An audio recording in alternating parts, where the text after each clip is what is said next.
Гэхдээ хотын биднийг бодвол бас нэг жоохон одоо сар шин болж байгаа юм чи бас жоохон хямдруулж болдгоо юм бол гэж бодоод идэв. Тэг болдгоо л ахaltaа. Монгол түмний уламжлалт баяр болох Цагаан сар хаяанд ирээд байна. Тэгвэл нэг өрх дунджаар сар шиндээ хэдэн төгрөг зарцуулдаг болохыг сурвалжлаа. Энэ залуу хүрээ бүлээ хувьд ер нь Цагаан сарын баярыг хэр зэрэг өргөн хүрээнд тэмдэглэдэг. Ер нь Цагаан сарыг өргөн тэмдэглэсэн шүү.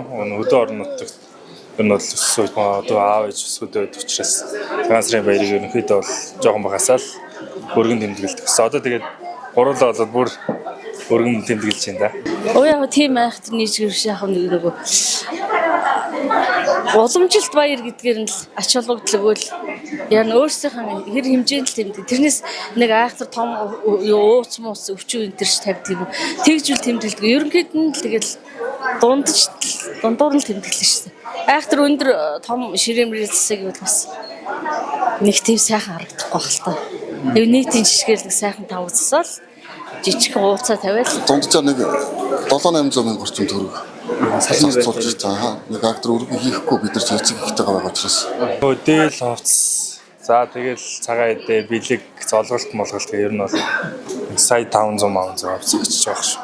Тэгээ ер нь үндсэн төсөв гэх юм бол те золголт гэх чинь л 500. За тэгээд дээл хувцас. За тэгээд бэлэг гэж гэдэг юм. 2 сая маяг төгсөж байгаа бохоо.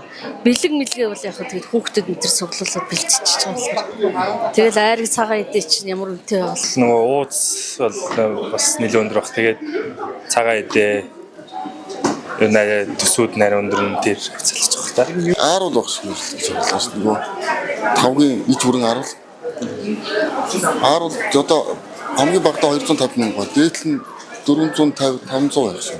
Хүнсэн дээр бол ааруул өрмөө ер нь жоохон үнэтэй байна удаа л гэж харагдаад байгаа. Тий. Би энэ бас нэг жоохон буучвал ах юмсан гэсэн бодолтой буухгүй л. Тэгээ хоолоос ирдэг болохоос аргагүй байдаг хоо бас тий. Тээврийн зардал мардал гэл янз бүр юм нэмэл тэгэл гаргачих байх л та.